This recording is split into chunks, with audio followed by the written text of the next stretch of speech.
ये ज्ञान से संबंधित ये बात है। जब किसी को चेक करना है और किसी को परचाना है, एक मित्रता नामक शब्द है। और 10th में आप लोगों ने पढ़ा होगा लोगों ने कि मित्रता नामक एक पाठ है। मित्र के गुण और अवगुण के बारे में बताया गया है। उसके लेखक आचार्य रामचंद्र शुक्ल जी हैं। उन्होंने बड़ा अच्छा लिखा है। मैं इस मित्र के गुण के बारे में बताया है। मित्र कितने प्रकार के और मित्र कैसे होते हैं। एक दिन की बात थी, दो मित्र जा रहे थे। एक मित्र तो पहले पैदल निकल गया था, उसे कहीं रास्ता में बन के वहां से गाड़ी मिल जाएगी, मैं उसमें बैठ के। एक मित्र को गाड़ी मोटरसाइकिल खरीद ली थी। दोनों जॉब पर जा रहे थे और जॉब के लिए जाते थे। तो एक मित्र ने उसको बड़ा समय के अनुसार देखा कि हमारा मित्र एक साथ में जा रहा है, तो देखते हैं ये मित्र हमको क्या कहता है क्या नहीं। उनका कर्तव्य था, उन्होंने हाथ दिया बिना देखे। तो उस मित्र ने तो उस आगे वाले मित्र को पहचान लिया। पीछे वाले मित्र ने, जो बाइक पे थे, अपाची मोटरसाइकिल थी, बड़ी खुशी से ध्यानपूर्वक चल रहे थे और प्रसाद के तौर पर नई लेके आए थे। प्रसाद भी बैग में रख के जा रहे थे कि अपने स्टाफ को, अपने साथियों को खिलाएंगे। तो पहले साथी उनके जो प्रिय मित्र थे वो गैल में मिल जाते हैं, वो भी मिल करके उनको बैठा लेते हैं।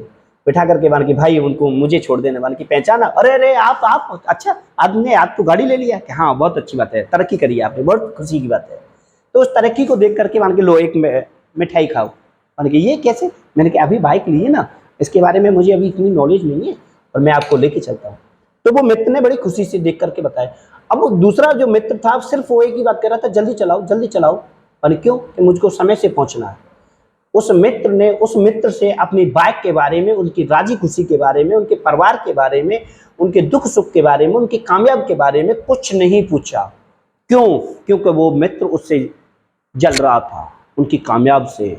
तो मित्र को परचाने का समय आ गया। उस बाइक वाले मित्र को उसने कहा कि आज मित्र मुझसे ईर्ष्यालु है और इस तरीका से मित्र वाली बातें नहीं पूछ रहा है मुझसे। क्या बात है? आज जब हम दोनों पैदल जाते थे साथ में पढ़ने के लिए, आज हम साथ में जॉब करने भी जाते थे, तब भी खुश रहता था। हम धक्का मुक्की खाते थे गाड़ी घोड़ाओं में, तब बड़ा खुश रहता था।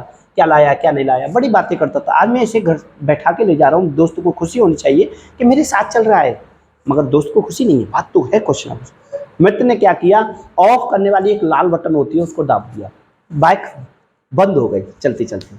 उनके मित्र, इसमें तो पेट्रोल बीत गई है, थोड़ी दूर पर पेट्रोल पंप है और माता कैसे ले चलते हैं। तू ले जा, मैं तो बाइक हाथ दे के जा रहा हूँ। मैंने कहा यार सुख में तो तू मेरे साथ था, अब दुख में मेरे साथ नहीं है। मित्र की परिभाषा रास्ते में ही चेक करने का तरीका, वो मित्रता नामक पाठ से जो मिलाई इस बात को, उस जगह पर जाकर के उसने कहा कि नहीं यार, जब मैंने तुझको तूने लिफ्ट मांगी, मैंने लिफ्ट दी, हाँ अब मुझे परेशानी है, इस बाइक को हम दोनों की जरूरत है। मैं इसे साथ दूंगा, तू धक्का देगा तो इसे हम तक ले जाएंगे। तो जरूरत है कि नहीं? जब तुझे जरूरत थी तब मैंने रोका, अब मुझे जरूरत है तो अब तू रुक ना। नहीं यार मुझे तो जल्दी जाना है। जल्दी तो मुझे भी जाना है जॉब पर। इस तरीका से बोला उन्होंने। आप लोग समझ क्यों नहीं रहे उस बात को? सोचते समझते हो। मैंने तुमको लड्डू भी खिलाया है खुशी से, फिर भी उसका फर्ज निभा रहे हो। यार तुम दोस्त अच्छा नहीं कर रहे हो कि नहीं नहीं ये हुआ वो हुआ। तो उन्होंने उसको परचाने के लिए एक धक्का दो। एक साथी तीसरा दोस्त और आ गया। वन क्या हो गया कि देखो मैंने दोस्त के नाते इस तरीका से स्वागत किया है, मैं बिठा के लाया हूँ, सब कुछ है। आप दोस्त मुझे बीच भंवर में मेरी बाइक ने मुझे धोखा दे दिया, तो दोस्त भी धोखा देना चाह रहा है। देखो ये समाज है, ये दोस्ती का नाम है, इसी को दोस्ती कहते हैं।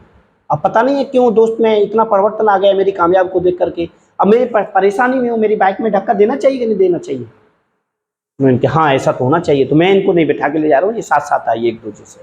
मगर दोस्त बहुत परेशान था, पीड़ित था, बल्कि उस दोस्त ने उनको परचाया था। बाइक में पेट्रोल थी। सुनने वाली बात तो ये थी। थोड़ी दूर जाकर के धक्का देने के बाद में दोस्त परेशान होकर के बोला कि तेरी बाइक जाए भाड़ में और तू जा भाड़ में, मेरा कोई दोस्त नहीं है। तब उन्होंने कही कि ठीक है तो कोई बात नहीं है। वो आगे निकल गया थोड़ी दूर पर पैदल। बाइक वाले दोस्त ने अपनी बाइक को खड़ा चालू कर लिया, ऑन कर ली, लाइट लाल वाली थी और बाइक चालू हो गई। उनके बैठ जाइए। मान कि तुमने कहाँ से पेट्रोल डरवा ली? कि अभी मैंने यहाँ से डरवा ली है। कि बैठ जाइए। मैं तो दोस्त तुमको परचा रहा था, मैंने पेट्रोल कहीं नहीं डरवाई, अभी तो पेट्रोल पंप ही नहीं आई। कि हाँ पेट्रोल पंप तो नहीं आई, मैंने तुमको परचाया था। क्या तू मेरे सुख के साथ में सुखी है या दुख के साथ में सुखी था? तो इसलिए मित्र की परिभाषा है और ये मोटिवेशन वाली बात है। अपने कामयाब दोस्त के साथ में सब लोग ताली बजाने आ जाते हैं। उसे देखने के बाद ईर्ष्या भी करने भी के लिए दोस्ती आते हैं, अपनी टांग खींचते हैं। इसलिए अपना समय नष्ट और बेकार ना करें दोस्तों के साथ में। दोस्त कुछ ही अपने होते हैं जो अपनों के साथ में अपनापन निभाते हैं। दोस्त दोस्त नहीं होते। दोस्त ऐसे रहते हैं कि उनके कुछ घिनौने काम हैं वो अंदर के होते हैं। आपकी बहन को अपनी बहन नहीं मानेंगे, आपकी माँ को अपनी माँ नहीं मानते, आपकी भाभी को, आपकी बीवी को अपनी भाभी नहीं मानेंगे, बीवी को अपनी भाभी नहीं मानेंगे। उनको नीची निगाह से देखने के लिए वो आपके पास आते हैं। इसलिए ऐसे दोस्तों से बचें और ऐसे ईर्ष्यालु लोगों से बचें। कामयाब लोगों के साथ में बैठने के बाद में कामयाब बन जाते हैं। अच्छे लोगों के साथ में बैठने के बाद अच्छे मित्रों की संगत करें। ये संगत का असर होता है। संगत एक ज्वर है जिसमें बुरे भले की पहचान होती है। इसलिए आप लोग ऐसे ईर्ष्यालु लोगों से बचें। ये मोटिवेशन वाले फ़ॉन्ट हैं। उन्होंने उस रास्ते में जो कामयाब दोस्त था, अच्छा दोस्त था, इंटेलिजेंट था, दिमाग का तेज था, अपने दोस्त का दिमाग पढ़ लिया, थोड़ी सी दूरी में उनको चेक भी कर लिया। इसी प्रकार आपको लग रहा है कि मेरा विश्वास पात्र दोस्त है, तो उसे फॉलो करके चेक कर लो। आने वाले विपत्ति में, आपत्ति में, विपत्ति आने से पहले चेक कर लो कि कल मेरी विपत्ति में साथ देगा या नहीं देगा। ये मेरे मोटिवेशन वाले फ़ॉन्ट है। पहचान कर लेना, कहीं उनके साथ में अपना कीमती समय नष्ट कर दें, वो कभी काम आने वाले नहीं है। समझ रहे होंगे मेरी बातें और समझने की कोशिश करें और कृपा करें। PS कुंतल मोटिवेशन सब्सक्राइब करें, फॉलो करें। Thank you.